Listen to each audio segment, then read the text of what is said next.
I think as a creative, our minds run wild, and we are more susceptible to having these OCD thoughts. I'm not afraid to talk about it because I feel like people are off in themselves because they're just like so afraid. Like I was one of those people, and like maybe I could have ended up like that.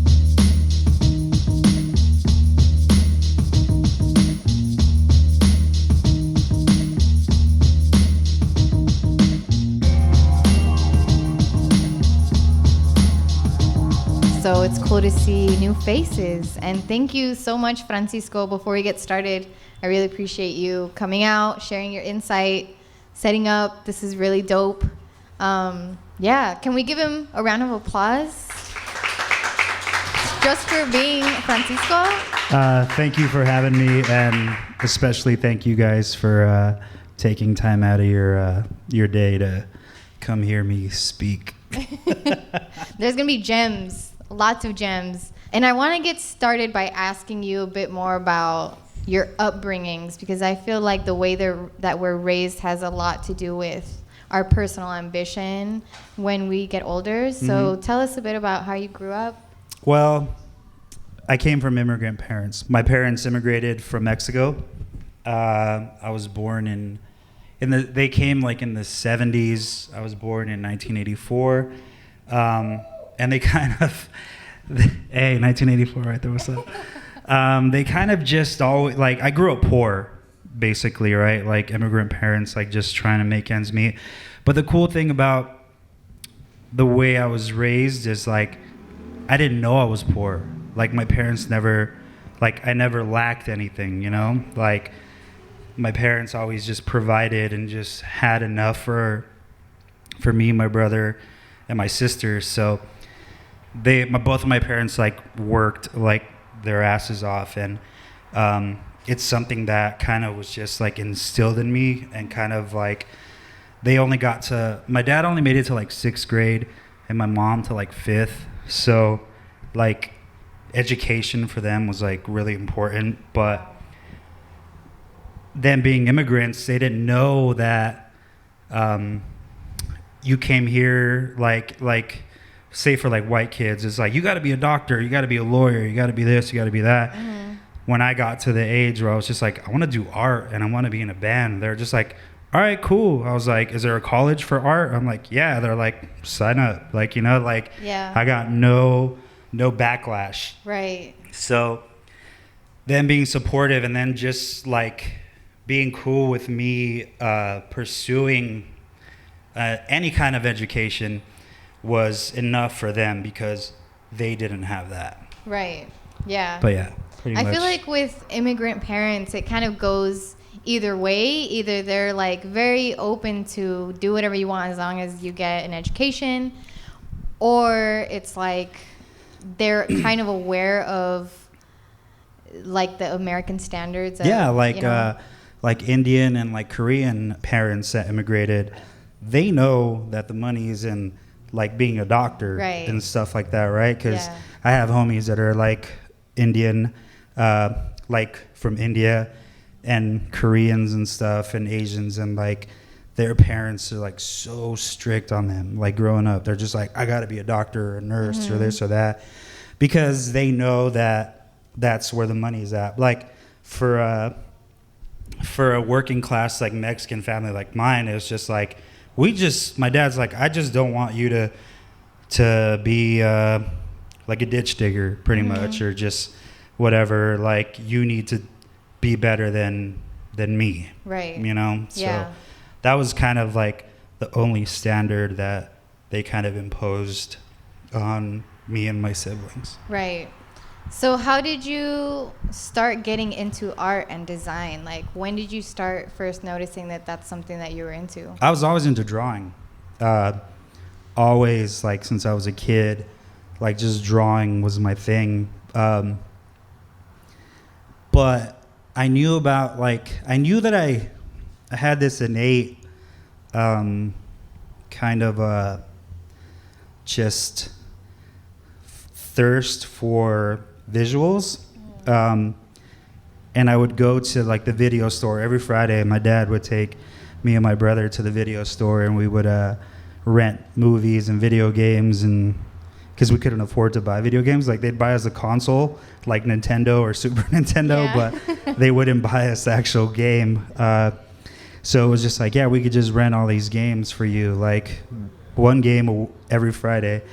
But we would go to the video store, and I always picked the most visually like compelling like movie or video game. Like that's what grabbed my attention. So I was just like, yo, I have no idea what that video game's about, or I have no clue what that movie's about.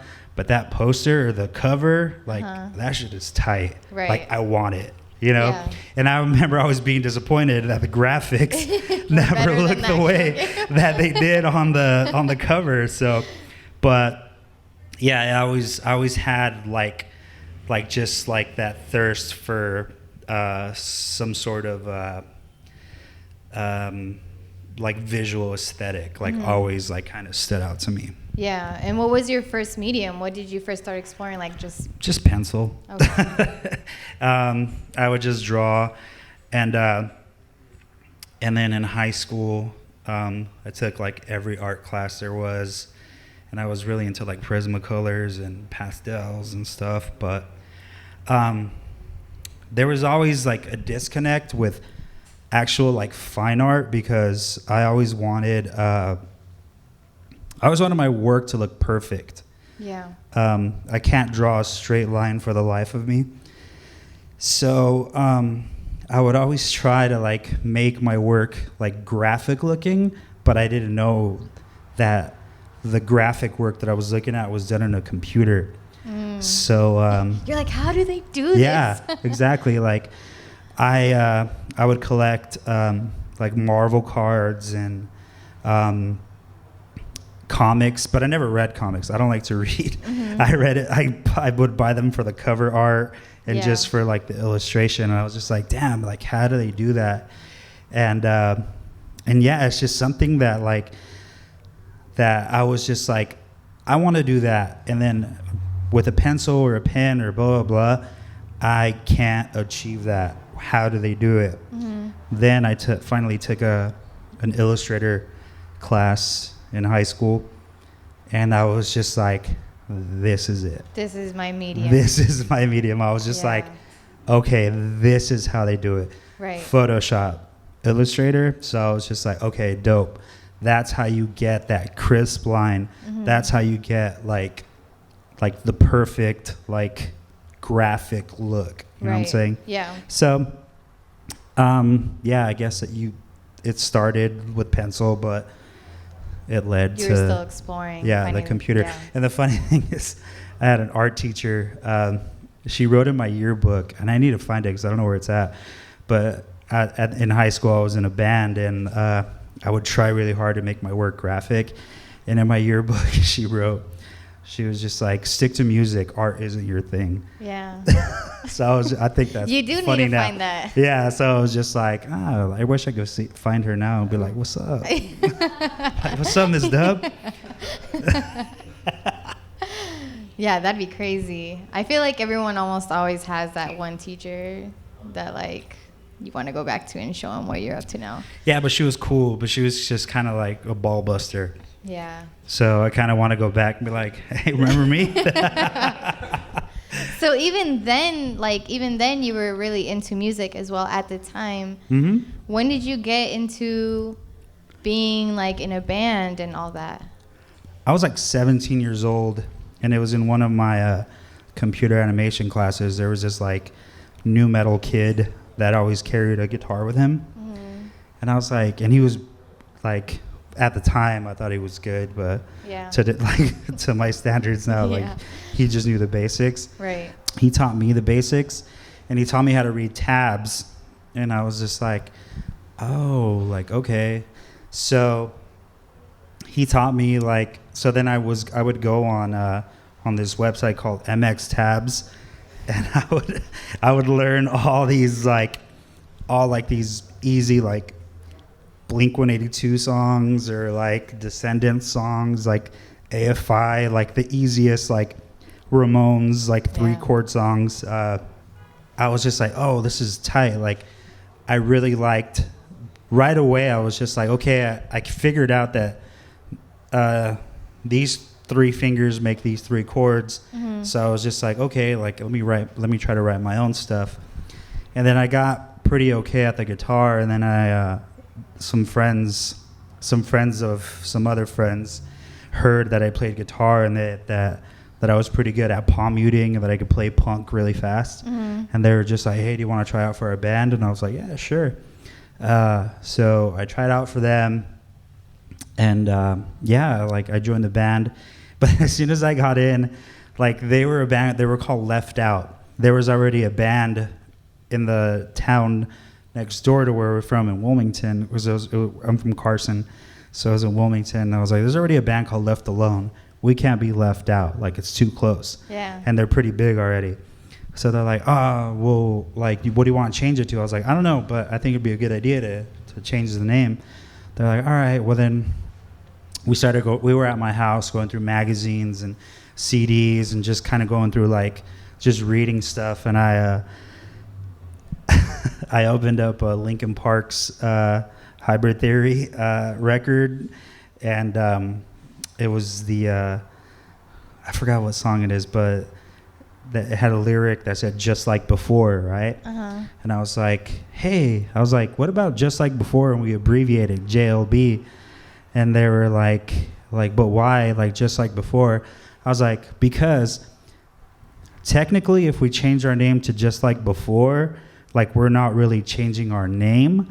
It's just like, oh, so if when the people ask us, like, hey, what's your band name? Just like before. Well, what was it before? It was Left Out. So it was kind of like a double entendre. So it was just like, they were like, oh, wow, like, we're really into that. And I was like, yeah, cool. And then I made that logo for that band.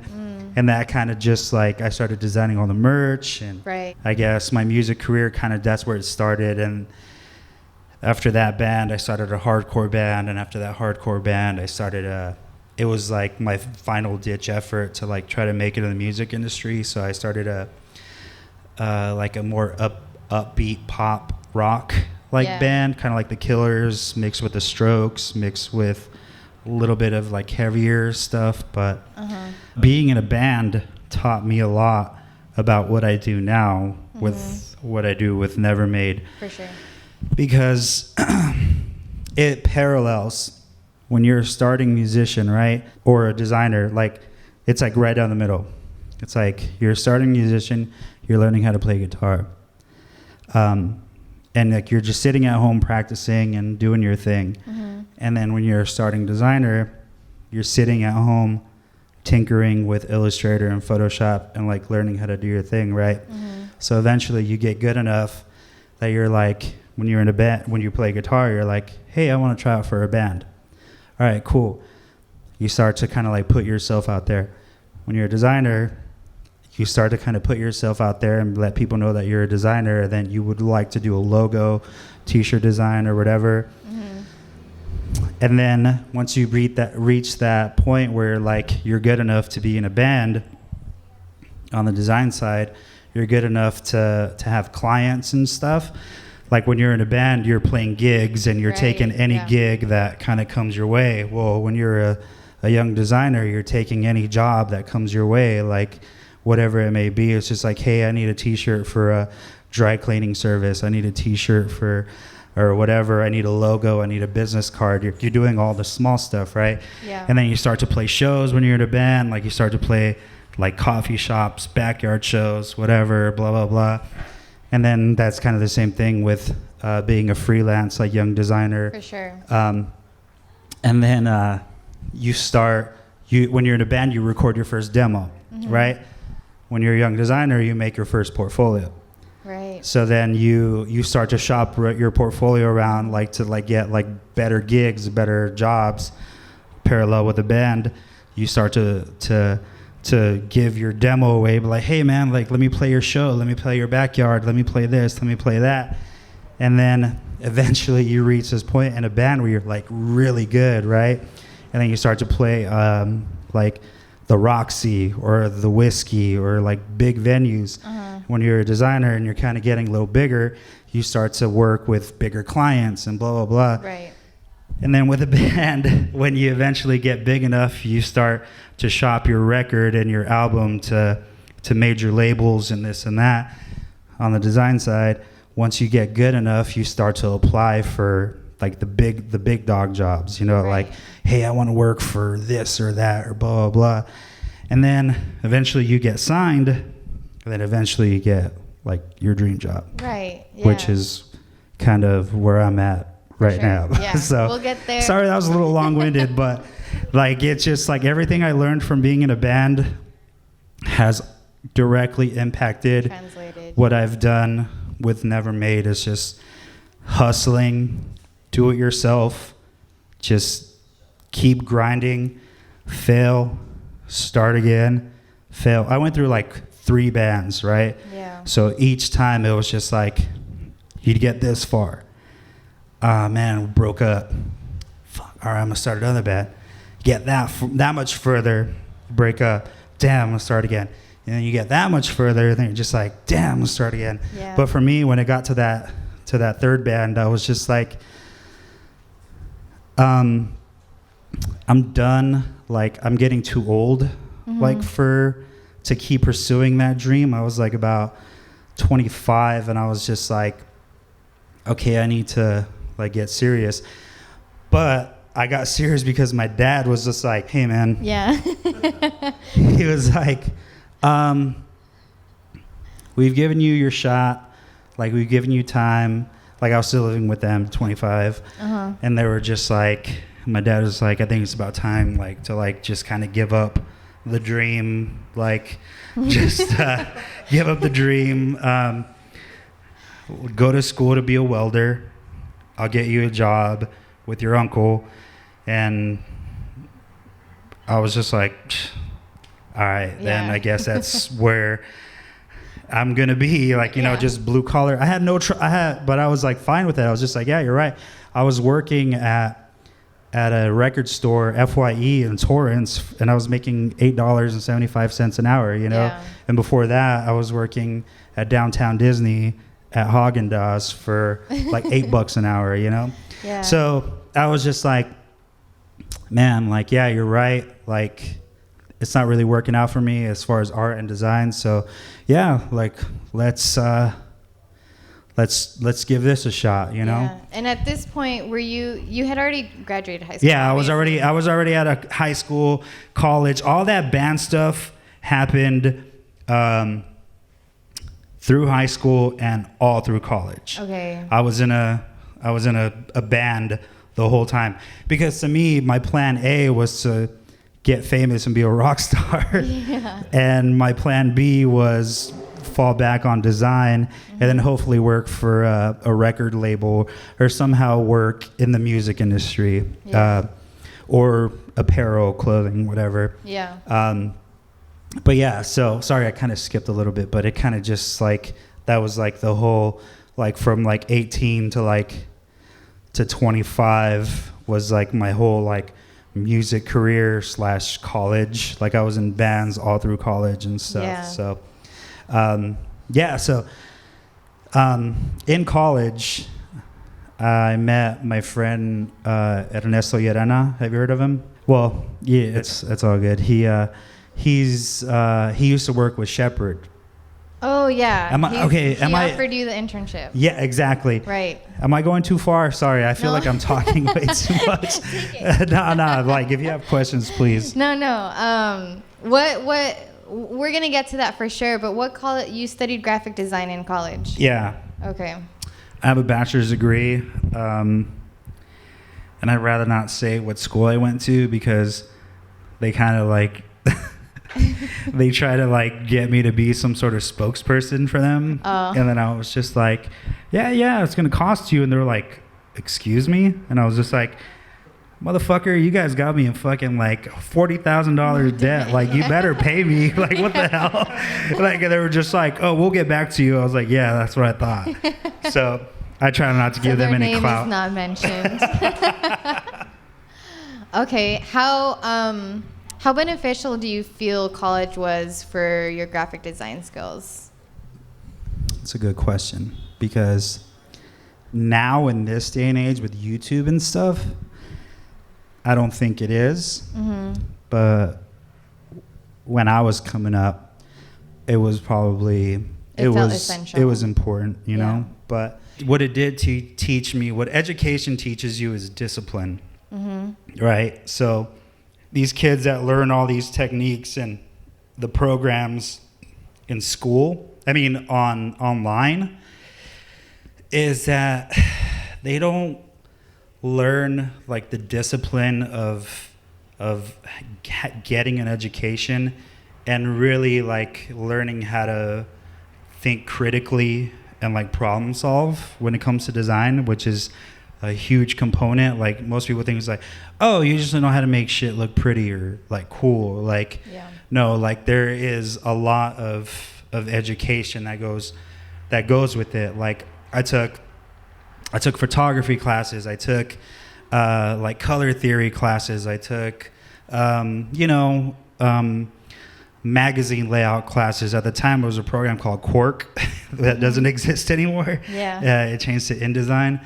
But yeah, like you learn from all these teachers. Like I had some pretty crappy teachers, I'm not gonna lie. Like, but there was a couple that really like made an impact on me and like and how I see design. But so I think in that sense, college is important, but it's too expensive. It's too expensive. I'm still paying off my college loans and I don't know, like I just don't feel like the price that you pay for this sort of education it's like it's cool, but it's like I just think it's too much. But you could learn all this stuff on YouTube and you could get really good at being technical, but actually like getting that education and like that peace of mind that you know how things work, like negative and positive space, how they coincide with each other and how to frame things and do all this stuff. It's just like it's an important like skill to get. And then but I want to disrupt that sort of thing because I kind of want to start like some sort of like classes in school, like just like maybe like a weekend school. Like I put it out on Instagram like, hey, would you guys be down to like this sort of thing? And people are just like, yeah, like that'd be dope. And I feel like just starting like a clandestine like class where it's just like, yeah, I'm gonna teach you guys the real shit. For sure. Fuck the bullshit. Like teach you guys like the nitty gritty of what graphic design is. But I think real world experience is the better education. For sure. Like that's where working with, well, I don't know if you guys know, I work with Shepard Fairey. Working with him has been like the best education. I always say I got my bachelor's degree in graphic design, but I'm getting my master's from Shepard Fairey, the actual master. For sure. You know what I'm saying? Experience is everything for sure. And that's why I wanted to ask you that question, because I feel like in these days, a lot of people wonder, like, especially creatives, people who want to get in any kind of art-related industry, it's like, should I go to school for this, or is this something I can teach myself? That's why I wanted to ask you that question. It's a tough question. It's like yes and no. It's like 50-50, you know? So I would say go to community college. Don't go to a trade school. Yeah. Like that's probably what I would say is because it's cheaper and you have access to an education and don't feel like you have to go to Art Center or Otis or RISD or whatever just because the prestige of the name it's got some sort of like upper echelon kind of thing, you know, whatever, it's all good. But so like my best advice is like go to a community college and take design courses there. Don't go for the name, because your skills speak more than where you got your degree from. If anything, find a mentor. I feel like mentors are super helpful too. And that's what I want to offer when eventually I do start some sort of classes or school or whatever, is something like that, kind of Right. just like, yo, like come in, like have like a class like probably like this big, and just like, what do you want to learn? Like, pick my brain. I'm here. You got me for 3 to 4 hours. Like, what's up? What do you want to know? Right. You know? Yeah. I feel like a lot of people would be down for that. So you decided to quit your dream of being a rock star. And you were, working a traditional job. You still had all your design skills that you were still building on the side this whole time. And you had met your friend who introduced you to this opportunity that you met in college. Tell us Okay. about that. It's a funny story. I met Ernesto, my buddy. He used to be Shepard's intern, and I met him in college, and he was just like, yo, I work for Shepard Fairey, and I was just like, shut the fuck up, like, are you serious? He's like, yeah, and I was just like, damn, that's tight. Like, I was just like so like amazed that he, like, I knew, like, it was like 1 degree of separation from, because I was like the biggest Shepard Fairey like fanboy. Low key, I still am, but I don't let him know. Yeah. I had him for a couple classes. We became friends. Like, we'd go to like lunch together, and like he'd give me like stickers and like all this stuff. And after I graduated, I hit him up, and I was like, hey man, like, I really want like an internship at student number 1, which is where Shepard works out of. And he was just like, nah, man, there ain't nothing available. I was like, fuck it, all right, whatever. So like, I went almost 3 years without finding a job in design, and that's when I was working like just like odd jobs. And one of those odd jobs was I was counting traffic. I would post up on a corner. I had a fold out chair, and I had this little device that had like 9 buttons, and I would sit there and literally count every car that would like go by, right? So I would sit there. How do you even find that opportunity? My old drummer, he was working for them. Like, you know those cables that you run over on the street sometimes that are just kind of like a rubber cable. Those cables are counting how many cars are going down that street. They took your job. No, that was a component of it. Okay. So he would set up those cables, and I would be like one of the manual counters. So like cars would be going by, and I'd just be sitting there like beep beep beep beep beep beep beep beep beep beep beep beep beep beep beep, like north south, like the cars turning, all this stuff. Yeah, I was working all these odd jobs and stuff, and this one night I was ready to go out with a bunch of homies and stuff, and they all flaked on me. And like, I was on Facebook, and Ernesto posted something that he was like, I'm moving to Texas. I need somebody to help me pack up my studio to move. And I was just like, damn, I haven't talked to this fool in like a year and a half. So I texted him. I was like, hey, fool, I'm down to come through and like help you like move out. And he was like, oh, word? I was like, yeah. He's like, I live in Echo Park, right? And I was like, yeah, I don't care. Like, I'm not doing shit. Yeah. So I went to his house, and we're just shooting the shit, kind of just helping him clean his studio. And he's like, hey, so how's work? Like, what do you got going on? And I was just like, I work at a record store making minimum wage. Like, I can't find a graphic design job. He's like, oh, that's a bummer. And I was like, yeah, but whatever, it is what it is. But I was still honing my skills, like, regardless. And he was just like, if you want, like, you could send me a bunch of your work, and I could send it to Shepard, and we'll see what he says. And I was just like, shut the fuck up. Like, you're just blowing smoke up my ass right now, He was like, nah, for real. And I was just like, all right, yeah, whatever. So I'm like cleaning and stuff, and I was just like, hey, for real though, like, can you really hook me up? He was just like, yeah. And I was just like, don't fuck with me. Like, just looking straight in the eye. Don't play with I was like, don't play with me, dog. You're playing with my emotions right now. He was just like, look, send me a portfolio, put together a portfolio. I'll send it to him and we'll see what he says. See if he'll give you an internship. And I was just like, all right. So I go home that night and I put together all this stuff. And at the time I was doing a lot of stuff that looked a lot like Shepard's stuff. Like I was doing a bunch of like vector portraits and like, all like, we all start kind of mimicking our favorite like graphic designers or artists or whatever. So I put together all that stuff, just kind of like give him an idea that I'm in tune with what he does and stuff. So I sent it to him, sent an email.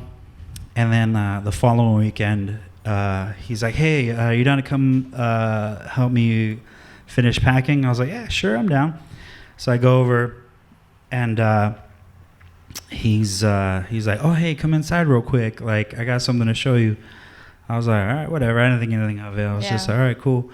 So he goes inside and he pulls out his computer, and then it's an email from Shepard that says, he's like, your friend is dope. Like, get him in touch. And I was just like, what the fuck? Like, holy shit. Like, I get goosebumps when I tell this story, like, still. But he was like, there you go. And so I called, and they're like, hey, we've been expecting your call. Can you start on this day, like, for your internship? And I was just like, what the fuck? Like, I was like, hell yeah. And so let me check my calendar. yeah, right. So the day comes, like my first day, right? And I have really bad anxiety. I deal with like anxiety and like all that shit. So like I'm sitting, I get there like an hour early, and I'm just like sitting there like staring at the sign, like, and I'm just like, I can't do this. I can't do this. Like, I can't do this. Like, and I was literally going to drive away. I was like, no, like, fuck this. But I was just like fighting with myself. I was like, you have to do this. Like, you have to do this. Like, this is your dream. Because like 2 years before that, I was at a show at Subliminal Projects, which is the gallery downstairs at Suitor Number 1. Oh, okay. And Shepard had a show called Printed Matters, and I just went to go check it out, right? Yeah. And after I like looked at the art, I was walking out and I looked at the Suitor Number 1 sign. This is like the cheesiest shit, I swear to God. But I'm a big believer in like the power of your mindset and manifesting. Yeah, manifesting and all that stuff. But I didn't even know that I was doing that at the time. Like, I was just walking back, and my ex-girlfriend at the time, I was just like, I'm gonna fucking work here one day, watch. And then she was like, yeah, like, sure. And I was just like, nah, like, I swear, I feel it. She was just like, yeah, whatever. So anyway, fast forward to that moment where I'm like sitting outside of there on my first day of my internship. I'm like, I can't do this. Like, I was just like ready to drive away. And then I was just like, nah, like, this is that moment. And I was just like, fuck, all right. I got the balls to get in. And I heard like Shepard's voice, and I had never met him until that first day of my internship. But all I ever wanted to do was meet him, because he's been such an influence like on my career and like my work. For sure. And I hear him talking, and I was just like, oh fuck, like he's like in the next room. So I'm getting the tour and like blah, blah, blah. And they're like, the first day I met him like is in his office. And it's just like, oh, hey, this is Francisco. He's a new intern. He's Ernesto's friend. He's like, oh, hey, what's up, man? Like, really, like, dig what you do. And I was just like, thanks. Like, I was so starstruck, like fanboying out like so hard.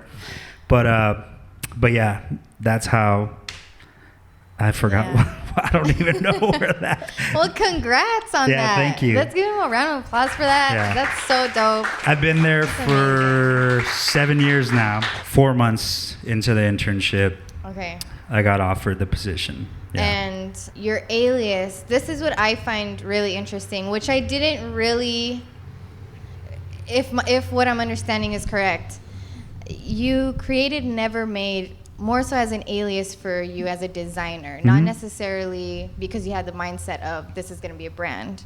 So did that come, once you were already working with Shepard and you're like, oh, well, I'm designing this much, or did Never Made come before that? No. Never Made went through like three iterations before it came Never Made.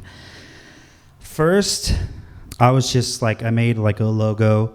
Like, my name's Francisco and all my homies call me Cisco. And I made a logo that said CISCO. And I was just putting all my stuff on Facebook. But just like for like my homies to see, like I wasn't really like trying to like get like mad followers or anything like that. It was just like, well, I'm just going to post my art on my Facebook. Like, it's just somewhere to post it. I was making it, like, I was just like, might as well post it. And then I discovered this designer. His name was Ronald Ashburn, and he had some sick work, and he really inspired me. Because there was a point in time where I quit designing for like almost 2 years, because I was like, I suck. Like, I can't make anything cool. I don't care anymore. Like, fuck this. Like, I was just like super down on myself. I was just like, I suck, blah, blah. But then that guy really like invigorated me into like getting right back into design. And so did Shepard's work. I mean, I knew Shepard's work before. Yeah. But I was like, you know what? I'm just going to try to get as good as I can. And so it started off with just me signing my work with Cisco. And then that guy, Ronald Ashburn, he had a design alias, and it was like, at the time it was like Electric Suicide or something like that. And I was just like, that's dope. I want to just make a name up, like, to put on my work, because I don't want my shit just to say Cisco, Yeah. So I made Dream Digital, and that's what that was the first iteration. And I would just put like double D's on my work, or like would write out Dream Digital and stuff. And then I made then I was still doing that when I got the internship. But I didn't have like an Instagram or anything like that. Oh, I did actually, but it was just like, it was nothing. Whatever, like, I didn't even really know what Instagram was at the time. So I did Dream Digital, and then I made this sticker that said Dream Digital, and I wanted to do like established whatever this time or that time. But I always thought it was corny when somebody made a brand that it was just like established in 2015. It's like, that was 3 years ago, bro. That's not really establishing yourself. Like, you're just, So I thought it was clever to do Never Established. And that was just kind of like my thing of like saying like Never Established, like that's where the ethos of what Never Made is now, where it started. It was just like, never established, like, fuck that, you're never gonna conform, never gonna like finish, like blah blah blah, like just like on some like punk rock shit. And then one day Shepard came in, and I had a sticker outside of the office. He was like, hey, that's your Dream Digital sticker out there, right? I was like, yeah. He was like, I really like that Never Established line. He was like, you should use that. And I was just like, light bulb, I was just like, damn, that is tight, huh? So I dropped Dream Digital, and I just changed it to Never Established, right? And then that's when I just started like cranking shit out, like really kind of figuring out what social media was and like the power of it, and just kind of like I had all these graphics that I was just sitting on that were on my computer, and I was like, you know what, I'm just going to post these and kind of make this like a portfolio like type of thing, Right. So it was just like, I changed the handle to Never Established, and I started to gain some traction on that. Then this brand, which I won't name, but apparently they owned the trademark to Never Established. So I was just like, fuck. They sent me a cease and desist. They had been like looking at everything that I've been posting for like months. So they're just like, you should have known about us. We think that your intent was malicious. Like, you work in the same industry as us because you work for Obey and blah, blah, blah. Like, you need to take all your shit down and blah. I was just like, man, fuck. I was so bummed, because I was just like, I had made so much traction under Never Established, and I was just like, so luckily, like, there's a lawyer at work, and I was just like, kind of like, hey, like, I just got my first season desist, like, what the fuck do I do? And she was just like, do you want to fight it, or do you want to just like let it go? I was like, I want these people out of my hair. Like, she was just like, all right, I'll write a quick response for you, just send it to them and they'll leave you alone. I was like, all right, cool. So I sent it to them. They're like, all right, that's an squashed. awesome resource. Yeah, it is, totally. Yeah. So then after that, I was just like, what am I going to name this now? Because I had already made, like I said, some traction and made a couple t-shirts, and people were kind of knew me as Never Established. And so like for a week, I was just like, what am I going to name this? And finally I was just like Never Made, like, hit me. And I was just like, oh fuck, that's kind of catchy actually.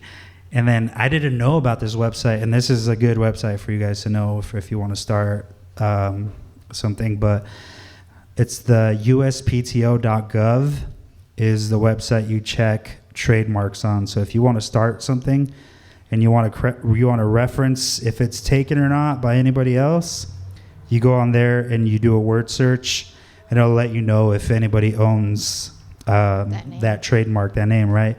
And I found out about it after, like, the lawyer, she was like, next time just use uspto.gov and you'll be good. Like, just search on there, like doing a Google search, like, cause I searched Google, Yahoo, Bing, all this stuff for Never Established. Nothing came up. I was like, oh shit, it must be free, but it wasn't. Yeah.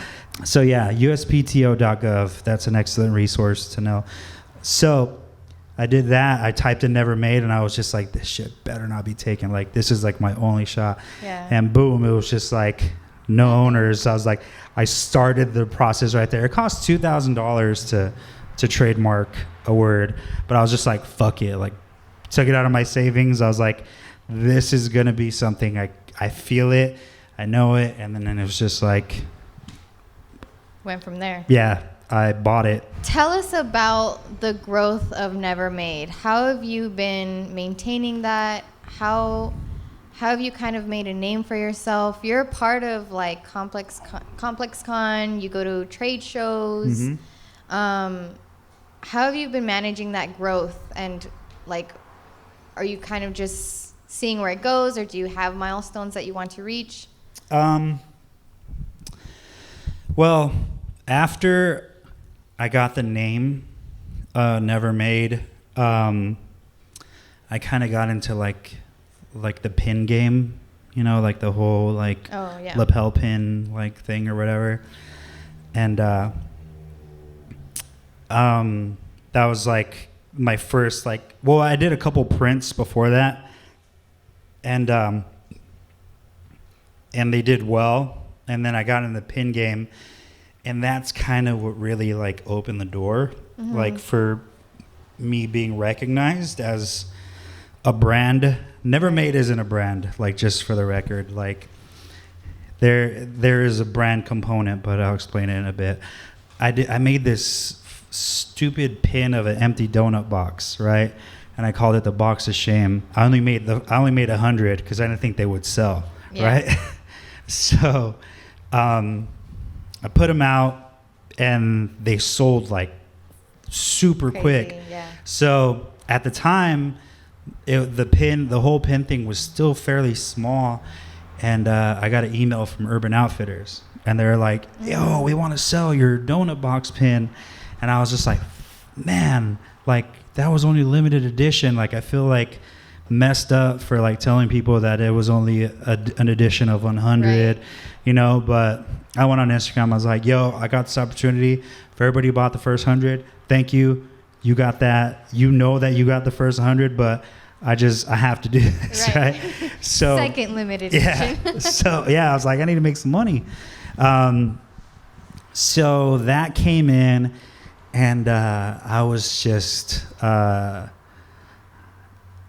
It was everything before that was just slow. Like, I would sell like maybe a print like every 3 weeks or every couple weeks. And when I set up my e-commerce store, that's when I hit up my boy Dre, who's sitting right back there. We used to be in a band together. He was the bass player in the last band I was in, and when he came into the band, I was always the band dad. Like when I was in a band, I was always like the guy managing everything, right? Because it was always something that I started. Right. Like it was always like my thing. So then when he joined the band, he had that same mentality. He was that guy in the bands that he was in. Mm-hmm. So we had like this really good like synergy between us, where he was just like, yo, like, cause I wrote the music before he came in the band, or all the bands in this. I wrote the music, I wrote the lyrics, I booked the shows, I printed the merch, I drove the band to the shows, I would schedule practices, like I did everything, right? Mm-hmm. So he did that for all his bands, and so when he came in, he was like, yo, I just want you to concentrate on writing the music, and I'll take care of all this. Like, and I was like, all right, dope. Like that frees a lot of my time For sure. and stress and whatever. So fast forward to this Urban Outfitters order of pins. I still have a full-time job, but I was just like, fuck, man. I don't understand like all this business talk, all this lingo, POs, like line sheets, like all this stuff. I was like, I don't know what any of this means. Yeah. So I hit up Dre. I was just like, hey man, I know he's more of a business like savvy type of dude. Mm-hmm. And like I do have a little bit of that, like in the entrepreneurship and all that, but he's just more of like, yo, like he gets down to business, you know? And I was just like, hey, do you want to partner up on Never Made? I'll give you X amount of the company, but you got to you got to be my manager and take care of like all the email side and the business side of things. He's like, I'm down, dude. I was like, all right, dope. So he took it, and then I was just like, all right, I don't got to worry about it. But they put in an order for, it was like an $8,000 order worth of pins, right? And I'm just like, we're looking at each other. We're like, where are we going to get this money? Like, we're broke. Like, we don't have that sort of money. And then he was just like, I'll figure it out. Mm-hmm. All right. He's like, yo, I got the money. Like, do you really want to do this? I'm like,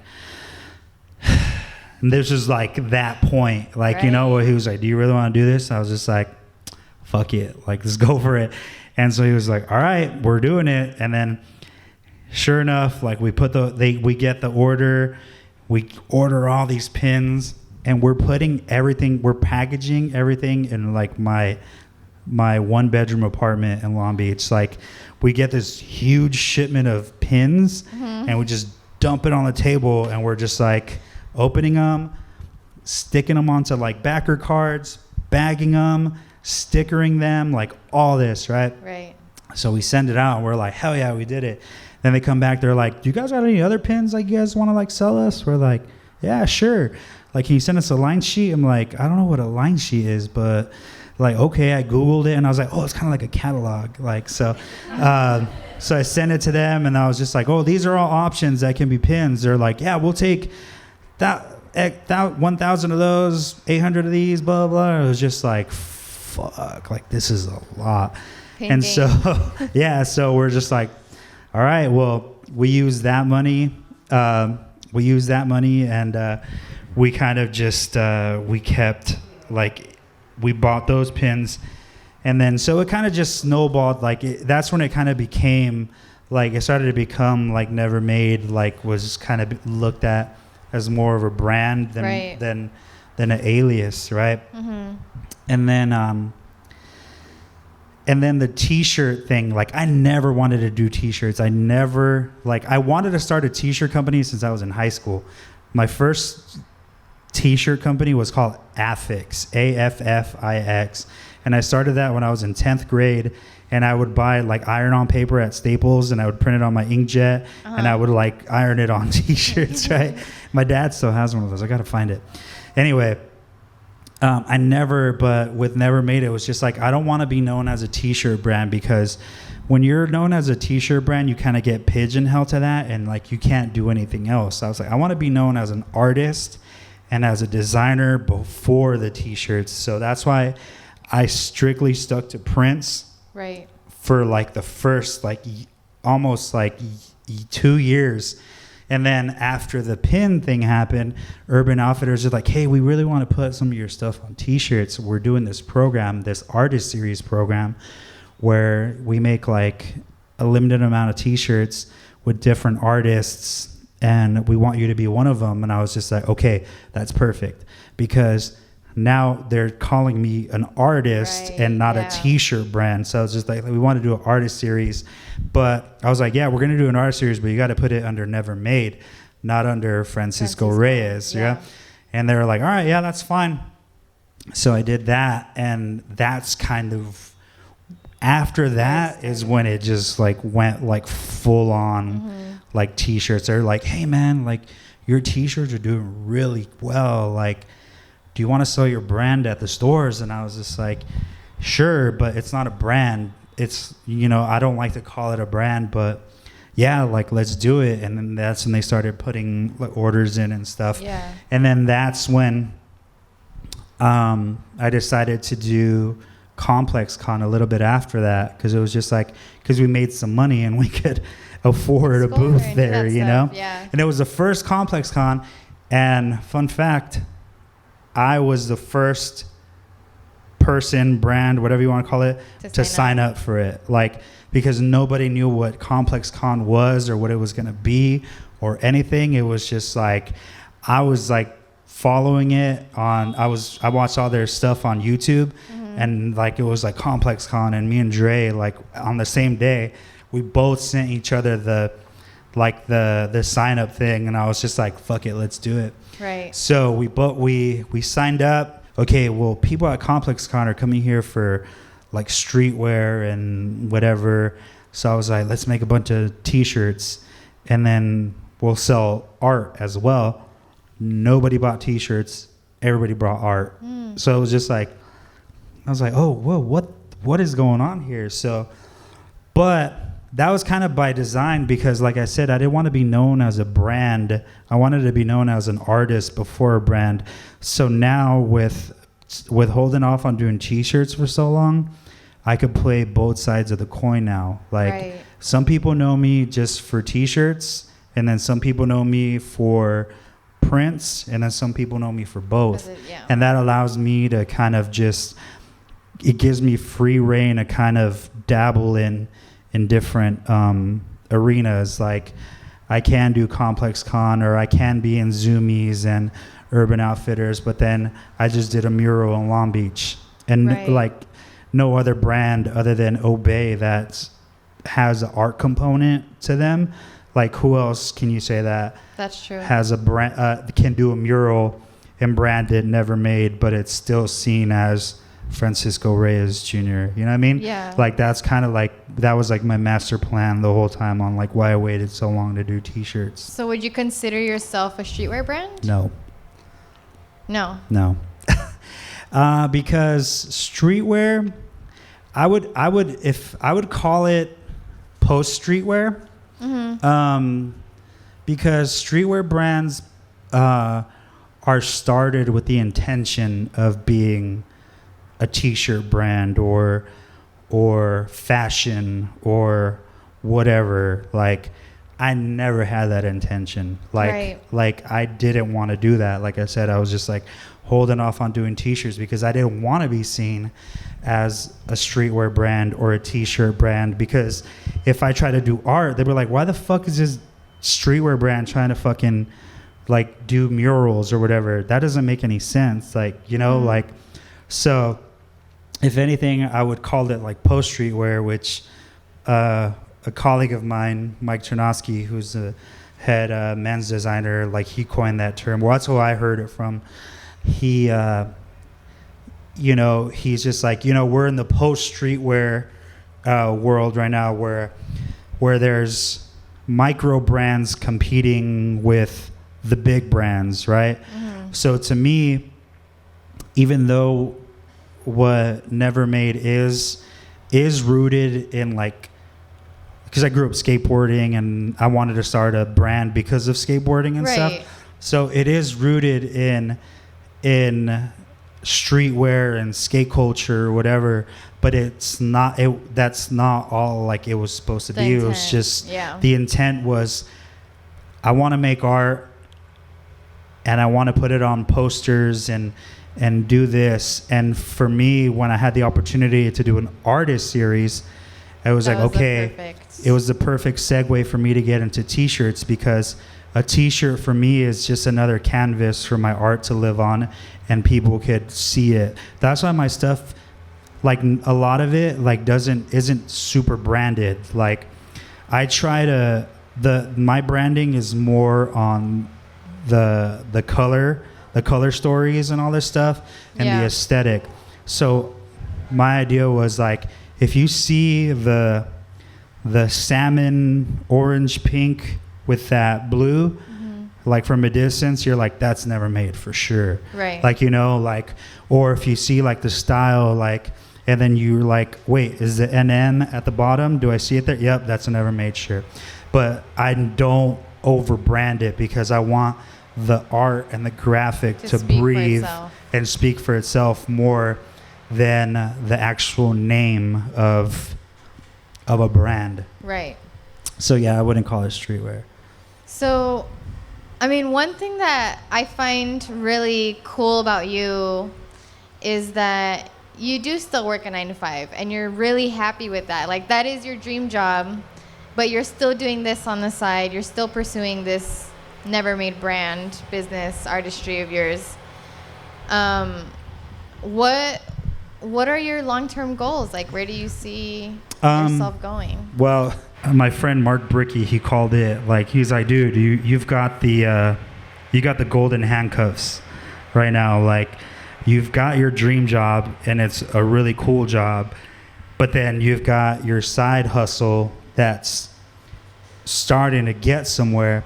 So he's like, you're burning the candle on both sides. And so eventually it's gonna reach, you know, critical mass, or it's just like, I'm gonna have to choose never made over my day job. And eventually that is the goal. Like, I want to be my own boss and work for myself and you know, have my own company and just like be able to just have that be my source of income. But right now I'm not there yet, but eventually it will be. So I have to work full time in order to be able to, you know, like, Never Made sustains itself right now. So eventually it'll make enough to where it's just like, all right, cool. Like, I could take a piece of the pie because I don't pay myself. Dre, we don't touch any of that money, like, for personal use. Like, everything that comes in goes right back into the company. Right back into it, because if we did, like, we could be balling out or whatever, but we wouldn't be able to pay like a $10,000 order worth of t-shirts from Zoomies or something, you know? Right, yeah. So we kind of we're playing the long game. Like, you know, like, we could like, if we wanted to, we could, but we're just like, nah, like, let's just let it kind of accumulate. Yeah. To the point where it's just like, I'm waiting for the days like Dre's like, you could quit your job now. We're like, all right, peace. Yeah. But I love my job. Yeah. I love what I do. I work for my hero. Like, he's super dope. He's super supportive. He hasn't tried to hinder anything that I'm doing with Never Made. So, like, I can't complain. It's just a lot of work. Like, you know, like, I say it's like I work a 9-to-5 and then I work like a 6 to like 2 to 3 a.m. when I get home, you know, because it takes me an hour commute to get home. Yeah. But yeah, it's cool. That's amazing. Yeah, thank you. Congrats on all that. You deserve it. I honestly could ask you so many questions because I'm so intrigued about you know, what your thoughts are on trade shows and, Mhm. you know, streetwear culture and all of that stuff. But I want to give time to everyone here to ask their questions as well. For sure. But my last question for you is, you know, because I'm curious about your stance on this, just because, you know, Shepard was someone that you've looked up to for a very long time, Mm-hmm. and now you're working with him. And at the same time, this whole time, you're kind of creating your own You call it your a brand. own look, your own, yeah, you know. How do you balance inspiration, but making sure you're not imitating somebody else? I make like that's always like a concern of mine when it comes to more on the art aspect of what I do, because we both work in Illustrator, and he is such a huge influence. And you know, you can see the influence that he's had in some of my work. I wouldn't say all of it, but there is some stuff that's like blatantly like inspired by him. But what I do to avoid that is like, I'll show him that piece before I put it out. I'm like, hey, do you think this is too close to your stuff? And sometimes he's just like, a little bit. I'm like, damn, all right. I'm like, fuck, all right. So then, but that challenges me to kind of push myself a little further. For sure. And kind of just try to figure out another technique, or just adding things that he necessarily wouldn't do the way I do, or like things I've learned from him that he kind of implements in his way, but I'm like trying to just like run it through my filter, like some techniques and stuff. Yeah. But that's one way. But I do make a conscious effort not to make my work look too much like his or like a replica, because people like to talk shit and they'll be like, oh, he's just a Shepard Fairey hack or whatever, like a wannabe or blah, blah, blah, which I was. And that's how I came up, like kind of just honing my skills. But I try really hard to just like, for people, I like for people to see the influence, but kind of just be like, yeah, but I could still like differentiate the two, Right. you know? For sure. So yeah, like 2 answers to that is I run something by him first. Which is awesome. that you Yeah, have a which I have relationship that with him. luxury, Yeah. which any designer would kill to have, which I'm very grateful to have. I do try really hard to like not make my work look too much like his. Yeah. Because as you mentioned earlier, you know, I think not just in graphic design, but all artists, like we all end up being inspired by somebody initially. We study their work, we look at them, and, you know, you can kind of see the similarity between their work and your work in the beginning, but I think over time is when you kind Yeah, of that's where you develop it. Like I had this analogy. It kind of just came to me like as this kid was just like, like it was at Agenda. He's like, how'd you come up with your style? And I was just like, well, that's kind of like a broad question, but I was like, think of it this way. I was like, you know, like there are people that you admire and artists that you admire that you will imitate, that you start by imitating that stuff. I was like, but then you kind of start to add your flavor into it. I was like, think of it as like a bowl of, think of it as making spaghetti, right? There's like the basic ingredients, pasta and tomato sauce, right? But everybody's got a different way of making their spaghetti, right? So there's like a skeleton, right? There's like the basic. Some people like to add meat. Some people like to add spice. Some people like to do this. Some people like that. So eventually it becomes, your own thing. I don't know, lasagna or something, Yeah. you know, like, but it starts with the basics, and everybody starts somewhere, but it's up to you to kind of just add your flavor to things and remix it and do your thing to kind of make it your own. For sure. Yeah. Yeah. Thank you so much for all this insight. Like I said, I could ask more questions, but I want to give you guys a chance to ask too. Yeah, if you guys have any let's give him questions. a round of applause. Thank you.